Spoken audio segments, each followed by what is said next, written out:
Hello guys, welcome back. Now today, I'm going to be looking at the NHL teams that need to win now. Now there are quite a few NHL teams that are in win now mode, but there's a lot less that are that need to win now, that need to have playoff success, and that's where it shrinks and you can really focus on that. Now some of the teams that I'm going to talk about aren't even on playoff teams, and that's just because of their terrible situation that they need to win now, that they need to have playoff success. Now I'm going to start with the Tampa Bay Lightning, and they're a very interesting team. On one hand, you could say, hey, they got a lot of time, they got a lot of young players. But at the same time, you could say, oh, their cap room is slowly shrinking, they got a lot of guys that got to re-sign. It's not the greatest cap situation, and while the Eisman has done a great job, it could look scary. The Tampa Bay Lightning have had their playoff chances. They were back in the 2015 Stanley Cup Final against Chicago Blackhawks, but lost to them. And they've had tons of playoff success in the last few years that, of course, they've had with their great core right now. And it's growing right now. It's even gotten better. They lost in the Eastern Conference Finals to the Washington Capitals, as the hat I'm wearing right now shows. But to me, the Lightning are right now one of the best teams in the NHL by far, I'd say. And they again have a great shot at the Stanley Cup next year. And of course, so the core isn't totally old, but the cap situation is going to get even more scary as the years go by. Some of those contracts aren't the greatest. The Kaloran contract isn't the greatest. The Callahan contract isn't the greatest. And while some of the contracts that they have on the team, some of the older guys that they have on the team are coming off the books in the next couple of years, it's going to take a little bit of maneuvering, a little bit of cap management from Yzerman's part, as he's already done so far, to make this team still the contender and to keep all the guys that they still have right now. It's going to take a little bit of hassle, and it might not work out completely. And to me, they're one of the teams that surprisingly has not won the Stanley Cup yet, that I think still has a great chance in the next few years. And while they still have a great future, they still have a lot of great young players, it could look a little bit scary and some guys that they might have to let go just because of the cap situation, and some guys that might not look the greatest in the next few years when it comes to their contracts. So to me, while the Tampa Bay Lightning are not a team that needs to win next year, not a team that desperately needs to win next year, they're a team that needs to get it done in the next few years before it looks a little bit more scary and before they probably get a little bit worse just because of the cap management and because of the cap space. Next, I have the Los Angeles Kings, and them being one of the oldest teams in the NHL, if not the oldest team going into next season, is a scary situation for LA that might not pan out. Of course, we know the Stanley Cup they won in 2012 and 2014 when they had some great squads there and some great teams, and while that's definitely great for them, they signed some contracts that are definitely not great looking back on it. They got a lot of guys that are aging, a lot of guys that are still in the books that won't look too great even now and even in the future. Just to list off their crazy core of the old guys, they got Kopitar at age 30, he's not going to get too much younger. You got Kovalchuk at age 35, who they just signed to a 3-year contract, which is not the greatest. You got Dustin Brown at age 33, Jeff Carter at age 33, Jonathan Quick at age 32, and while their defense is pretty young, the forward group is really the opposite. They got a couple of guys that are really good in their youth, like Kempe and Toffoli, but other than that, they don't have too much youth. And while they have a decent prospect pool of Clegg and with Velarde, they're not the greatest in that aspect, and the youth will certainly have to come up for the Los Angeles Kings to remain competitive in the next few years. I definitely see the Los Angeles Kings missing the playoffs next season, and they could be a true contender to do that. And their core isn't getting any younger at all. They're one of the oldest teams in the NHL, and we've seen that from their core already this year. They weren't the greatest versus the Vegas Golden Knights, and it looks like it looked like they just couldn't do anything against them. Their core is not going to get really too much worse, but really it's an old core that is not going to get too much better. And for me, there's a lot of contracts on that team that are not looking the greatest right now that you could definitely want off the books, and they're not getting any younger, and to me, their prospect pool isn't going to be good enough to supply that. To get a lot more youth in there, it's going to take a lot of hard work to get those contracts out, to get some of those bad ones out. They still have a decent future, and they could still make the playoffs next year, but for me, signing Kovalchuk seems like just a out-of-the-wall move. It just does not seem the smartest. To sign a guy at 3 years at age 35 is not the best deal in my opinion. I can definitely see the Los Angeles Kings missing the playoffs next season, especially if Ante Kopitar doesn't have another Hart-type season, especially if Jonathan Quick isn't as great as he was.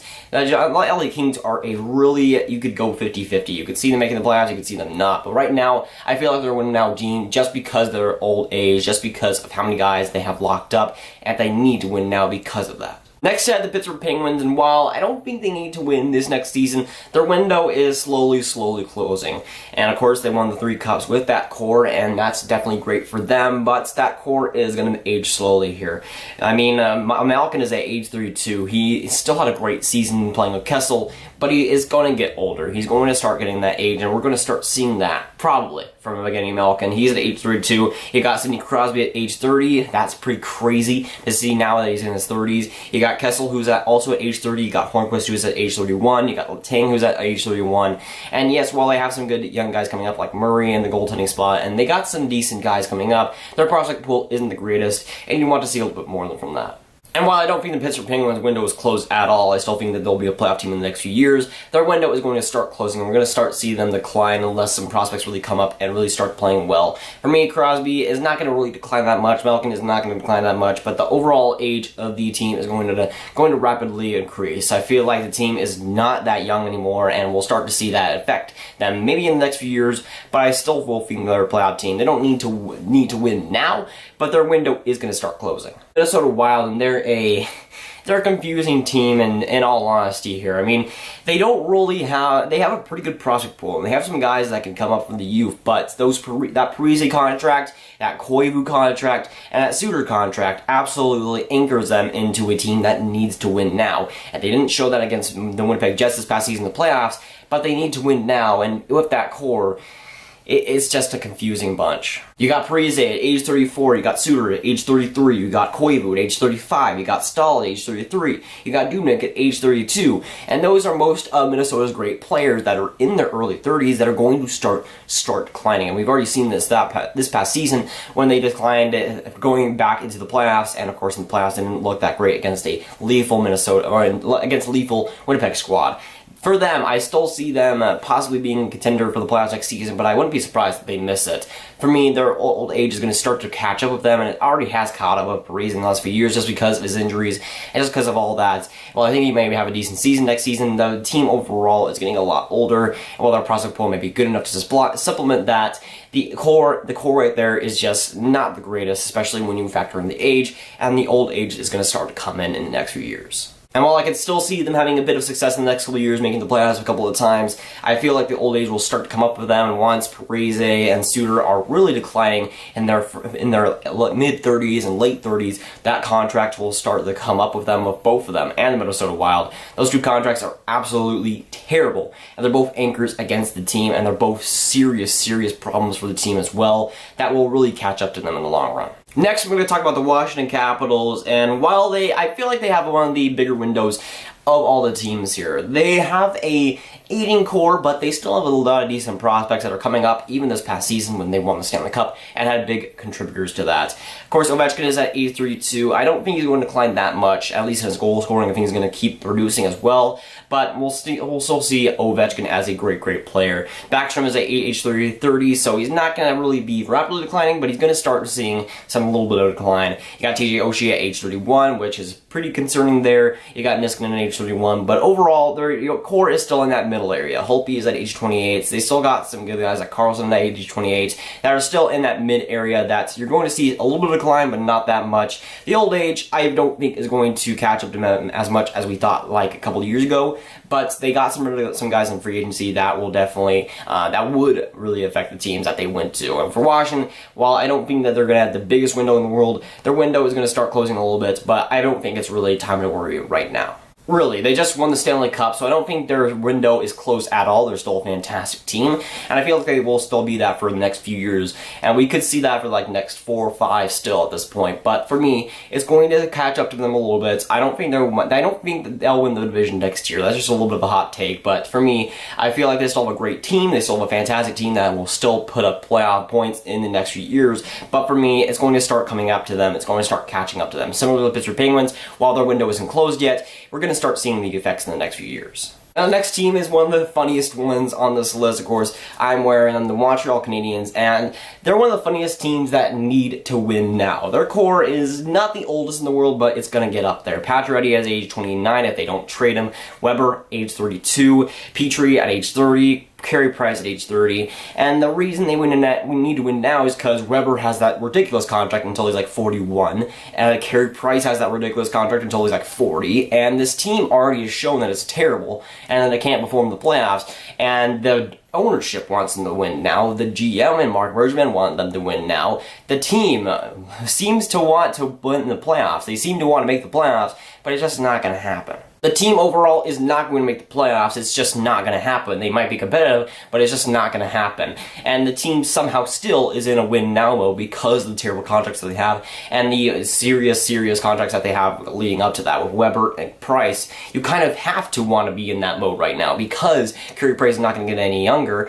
Shea Weber is going to miss 4 months to start of the season, and he's not getting any younger, especially with his injuries. And the team overall is in a terrible situation, but it's just going to get worse because the management wants them to win now, the team wants them to win now, and the team overall is not prepared for that. They're not a playoff-type team, but the ownership is going to hammer that down. They need to win now. And now it would have been so great if they could have just avoided the situation by not trading for Shea Weber and kept PK Subban, and I think this would have been a lot better. I think the whole situation would be a lot better just because of that one trade, which I think just derailed that whole team. And now they're stuck in a win now mode that they just can't accomplish because the team is so crap, because the ownership thinks that they can make it.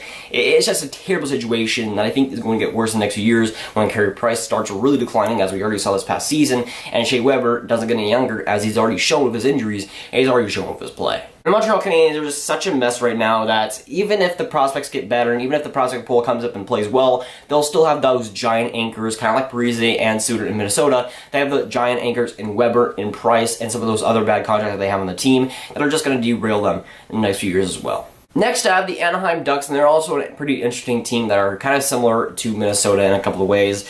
Their core isn't the oldest, but they're going to start seeing decline in the superstars. Of course, Getzlaf is at age 33, and even though when he was healthy last season, he was fantastic. We'll start to see some decline, and we've seen that already through the injuries. Corey Perry at age 33, we've already seen him heavily decline in his goal scoring and his points, so we already see that happening. And at Kessler, age 33, he might miss the entire next season, and we've already seen him from injury. And that forward core, I think, is the worst part of the Anaheim Ducks when it comes to the aging core. And while they got some young guys in Raquel and Silver that are really helping throughout that young core, they got some old guys that are really going to anchor that team. And Corey Perry and Getzlaf contracts aren't going to look the greatest in 5 years. And yes, their defense is pretty young. They got a lot of guys, and I don't think any of them are over 30 years of age. So they definitely got that working on defense. And of course, John Gibson at age 25, I'm pretty sure they have a good future with him. But that forward group, that forward stars from Getzlaf and Perry, have already shown decline in their injuries and in their health overall. And we're going to start seeing those. And those are pretty giant contracts that have already affected the team in the last few years. So while the team has still a decent future with some of their young guys, and their prospect pool is pretty decent still, their overall just star power that they've had in the last few years is going to start to decline, of course, and we're going to start seeing that in the next few years. Now, last team I'm going to talk about on this video is the Chicago Blackhawks, and boy, have they met a terrible fate, haven't they? And while they missed the playoffs last season, they still got a couple of young guys that are playing well for the Blackhawks system, but it's just going to get worse. Of course, the cap situation has caught up to them. Kane is at age 29. I don't think he's going to get too much younger at all. He's getting to the point where he's going to start declining here still. You got Taves at age 30. We've already seen his points decline heavily in the last couple of years. You got Anisimov at age 30 on their defense. You got Seabrook, who was a scratch a couple of times at age 33 last season.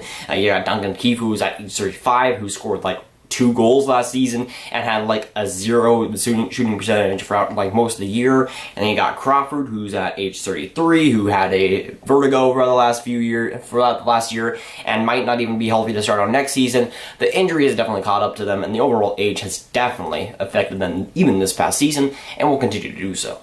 And we knew that was going to happen with the Chicago Blackhawks. Eventually, their success caught up to them, and it will do the same to the Pittsburgh Penguins, the Washington Capitals, and all the other teams that have had major playoff success. And we'll start to see that with those other teams. Well, with Chicago Blackhawks, it's already caught up to them, and a lot sooner than some people already thought. And while the Blackhawks might be a little bit competitive next season, if Crawford is healthy especially, I feel like the Blackhawks will not make the playoffs, and I think it's a decline and the sign of lots of misery to come in the next few years, and a sign that they'll need to rebuild and retool. And while, of course, that happens to almost every single team that has major playoff success, it came a lot earlier to the Blackhawks than a lot of people expected, and even to me expected. And to me, their window is heavily closed. They're going to need to make some of their prospects be really good in order to keep that success. Like Boquist is going to have to be really good. Yoko Harju is going to have to be really good. But overall, I just don't see the team being better in the next few years just because the prospect pool is not the best because they've been so successful. And the team overall is having that decline because they've been so good. Now, I got a few teams that did not make the overall list of teams that need to win now just because of their current situation. I got the Dallas Stars just because, while I think they are in a window here in the next few years to win now, I feel like they still have some prospects that will come up in the next few years that will supplement that and will be able to take care of that. Same with the Nashville Predators. Yes, they're in a win now mode, but they got a lot of solid prospects. Yeah, even if the team declines a little bit in age, they'll still have some prospects that will come up and play very, very well, like Tolvanen and other guys. Well, San Jose Sharks are in the same situation. Well, I thought they were going to be heavily aged in the next few years because of their aging core. And yes, they got an aging core, but their prospects have come up and played very well, like Timo Meier, Donskoy, and LeBlanc. They've done very good in that prospect development, and we saw that last season. You got other teams that could qualify, like the Boston Bruins, the St. Louis Blues, but other teams like that still have decent prospect pools that will come up, and some young guys that have already played well on their teams. Now, tell me down below, what teams do you think should win now? What teams do you think need to win now and don't have the greatest future ahead of them if they can't win now? I love to hear your thoughts in the comments down below, and that's the greatest part about this. So that's going to be it for today, guys. If you guys did enjoy, make sure you like and subscribe. Again, tell me down below, what teams do you think need to win now? What do you think of the teams that I listed on this video? And I'll see you guys later. Goodbye.